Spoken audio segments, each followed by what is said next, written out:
McCUISTION, talking about things that matter with people who care. Production of McCUISTION is made possible in part by individual viewers, supporters of the Foundation for Responsible Television, Collin County Business Press, locally relevant, personally profitable, Sundown Ranch, one sundown at a time. CF & Company, LLP, a certified public accounting and consulting firm serving Dallas, Fort Worth, and the Southwest since 1956. The Meadows Foundation, serving the people of Dallas. And by the Dallas Business Journal, connecting you to your next opportunity. Who do you want to meet today? Go to dallasbusinessjournal.com.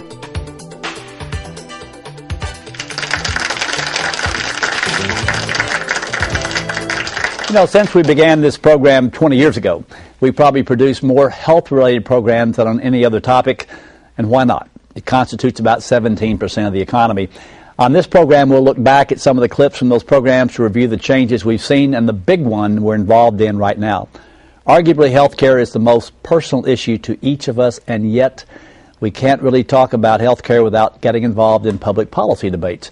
So we'll begin with public policy, finish with personal health care suggestions. And, you know, I've recommended hundreds of books on this program, but this one is the most important, Code Blue, if you want to talk about health care, by Dr. Ed Annis. He was on our program in '94, and in fact, he spoke, if I can get a shot of this, you get a shot of this newspaper right here, if you can bring that in. Can we see that? I can't see it over here on this thing is why I'm asking that question. There we go, Obamacare and the liberal obsession.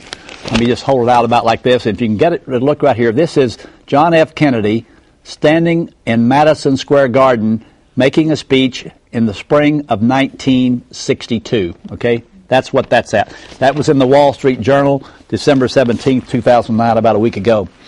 This guy got in that same platform that night after John Kennedy spoke about health care, and he gave a rebuttal to John Kennedy. That's who this guy is, Dr. Ed Annis. Let's talk about what his clip looked like. We're taping this in July of 1994, that in the next 3 weeks the Congress is going to throw together some bill that, and I doubt that anybody will be real pleased with it. Maybe they'll put something together before the elections this fall. But we're looking at a broader perspective. How did this whole national health care debate come about? Government involvement in health care, is that a good idea? Should we have more of it? Should we have less of it? What should we do? And regardless of what happens this fall, we want to address those issues for the future. Now, let me then read from page 6 of your book, Code Blue. And here's what you say. The philosophical flaws of the Great Society have festered, and the politicians who created the problems, with the aid of a biased and belligerent news media, I'm sure this program is an exception, are pointing fingers in all the wrong directions. They are mounting a final assault on common sense in an effort to gain complete control over the provision of medical care in America, and ultimately to bring about the rationing of life-saving technology and patient care in order to force medical costs down. This is the only way they can retain and, in fact, greatly expand governmental power. And then you conclude by saying in this paragraph, the truth is that the problem is government, not health care.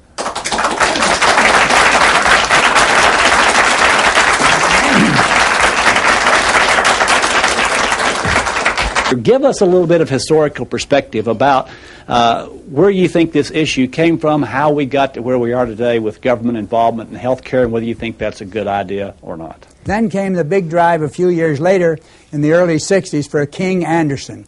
King-Anderson legislation is known today as Medicare.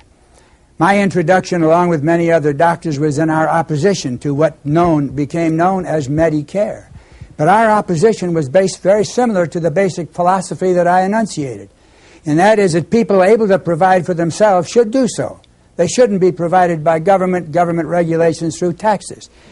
When I argued at that time against a policy that would give immediate entitlement to everybody just because they had a birthday. So and what age was it at the time? 65? At that time, they took 65. Now, at that time, when Medicare was passed, there were 16 million people over the age of 65, including my mother and dad, both of whom had their own insurance.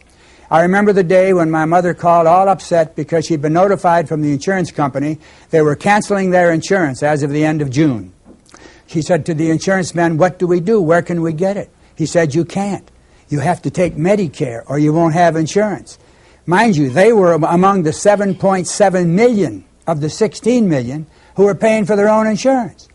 They immediately became entitled to health care coverage to be paid for by younger working taxpayers. Now, at that time, there were 15 workers paying taxes for everyone over the age of 65. Today, the last figures out of Washington some 6 or 8 months ago was now there's 3.4. Less than 4 workers are being taxed for every one of us over the age of 65 who are entitled to coverage to be paid for by the government. This is where the problem has arisen, and this is why today one of the major problems we have, and one of the reasons for the tremendous increase in cost to the private sector, Medicare isn't paying what it costs to provide services. Medicaid isn't taking care of what it promised to take care of the poor. Now, if our government can't take care of the elderly and the poor as promised, how are they going to take care of 258 million people? You know, if you want to know how today's health care bill being debated in Congress came to be, there are 2 concepts that Dr. Annis talked about that you need to know. One is called permeation, a practice of British Fabian socialist, and gradualism. Here's a quote from Harvard professor Arthur Schlesinger, a founder of the Americans for Democratic Action. On this graphic, you'll see this. If socialism is to preserve democracy, it must be brought about step by step in a way which will not disrupt the fabric of custom. The transition must be piecemeal. It must be parliamentary. It must respect civil liberties and the due process of law. Socialism, then, appears quite practicable within this frame of reference as a long-term proposition. The active agents in effecting the transition will probably be not the working class, but some combination of lawyers, business and labor leaders, managers, politicians, and intellectuals in the manner of the first New Deal or the Labour government in Britain. Now let's watch as Max Sawicki of the Economic Policy Institute advocated for national health care on our program in January of 1999. Obviously, where people come down politically hinges on whether they think government can do a better job or a worse job than private sector. I would say, given the size government we have now, government is relatively lean compared to, given the size of our country. So I think there's more things the government could be doing to our profit. The biggest example I would put forward, and again, this is a question of not getting something new that you didn't have before, but getting something in a different way. I would move health care into the public sector, into a national system. There are 2 very good reasons to do that. One is that we can't afford it the way it is now in terms of trends of cost growth, either public or private. People take these figures for government health spending and they project them out, and it becomes untenable. Well, if you did the same thing with private health care spending, you get an equally ridiculous result. You get something like, we're going to spend 70% of our median income on health care. That's not going to happen either. So there's an issue of cost containment. And I would argue the only way to get a socially acceptable type of cost containment is through government, through collective decisions about what care is provided. Otherwise, if it's made on the basis of profit, care is going to be available depending on whether you're wealthy or whether you're not sick.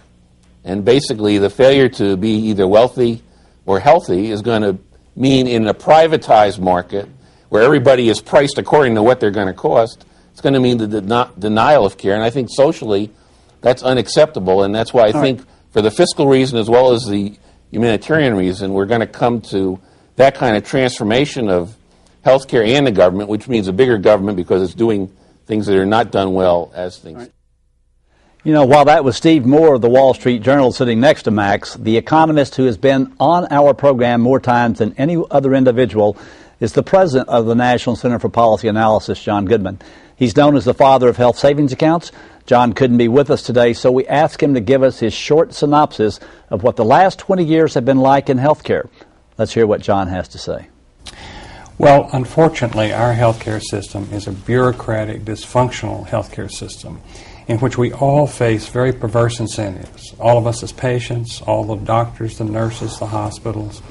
And when people act on these perverse incentives, they just make our problems worse. They make costs higher, quality lower, access more difficult, and that's been going on for decades. Now, In 1993, Hillary Clinton claimed to want to solve these problems by nationalizing the whole healthcare system, and she failed. But post-Hillary, we got lots and lots of government intervention that's made the problems worse, made the incentives worse. The federal government intervened with the S-chip program for children, so now we have millions of children who have left private insurance, which is pretty good, and they've entered a government insurance program where there's lots of health care rationing and difficulty seeing doctors. They expanded a drug benefit for the elderly. It's costing us billions and billions of dollars, never paid for, and made economic incentives far worse for elderly patients.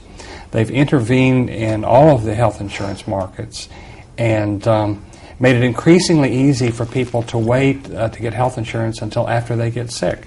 So we have an increasing number of people who are uninsured because it doesn't make sense for them to buy health insurance because it's so easy to sign up for an employer plan or to get it in some other way after they need medical care. So government intervenes again and again and again. It makes our problems worse. We have health care costs growing at twice the rate of growth of our income. Obviously, that can't go on forever. We have a serious quality problem in our health care system.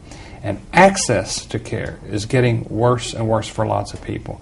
The elderly, people on Medicaid, and even a lot of people who get health insurance from an employer are finding it more difficult to get a doctor's appointment or get the surgery or the knee replacement or the hip replacement that they need. So here we are, and we have Barack Obama as president, and he wants to do really exactly what Hillary Clinton wanted to do. He wants to nationalize the whole health care system. He wants the federal government in charge of everything.